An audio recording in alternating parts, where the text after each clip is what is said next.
absolutely gutted cricket has been suspended and wish everyone well out there. It must be the most unorthodox build-up to a test match in the history of the game. Under lockdown, iconic grounds have been left empty and the England team were training alone in whatever way they could. Now finally they're reunited and ready to take on the West Indies in Southampton tomorrow. Standing captain Ben Stokes hopes he'll measure up after Joe Root decided he couldn't be separated for weeks from his heavily pregnant wife. How important is this match to lift the spirits of the nation? Yeah, I think it's massive. Not only is cricket back from an international point of view, but obviously it's back from a club cricket side as well. I know everybody's been craving this from a player's point of view, but I also think from a spectator's view and a fan's point of view, this is a massive occasion tomorrow for a lot of people around England. Cricket may return tomorrow, but it won't look the same for players or us at home. Teams will stay, train and play at grounds which have hotels on site. There'll be no spectators, but a recording of crowd noises will be played through speakers at the ground.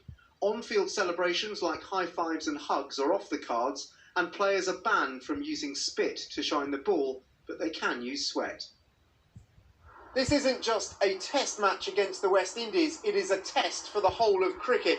The Ageas Bowl is sitting in a sort of biosecure area, and the organisers are hoping that means COVID-19 will be kept firmly at bay.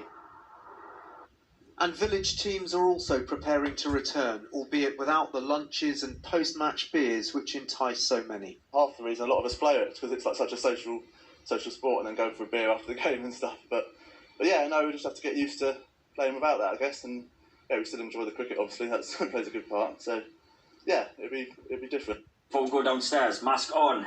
This will now be just as much a part of the build-up as nets practice. Locked into a bubble at the ground with little else to do but practice. Who knows, it might just give England the edge for victory this weekend. And let's face it, the country certainly needs something to smile about. Dan Rivers, News at 10, Hampshire.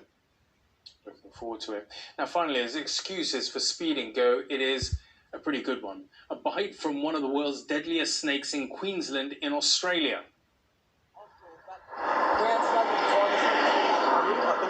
It was in the car with me. Where did you come from? I was coming from Billow. Like you can feel my heart, mate. You found a snake in your car? There was a brown. It's in the back of the tray, mate.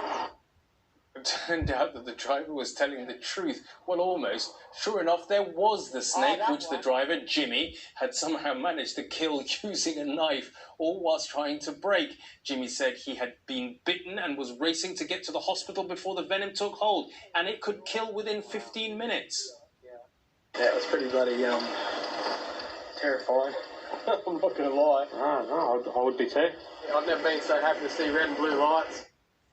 When paramedics tested him, they discovered he hadn't been bitten, but he was suffering from shock, which is not really surprising. That's it from tonight. Good night.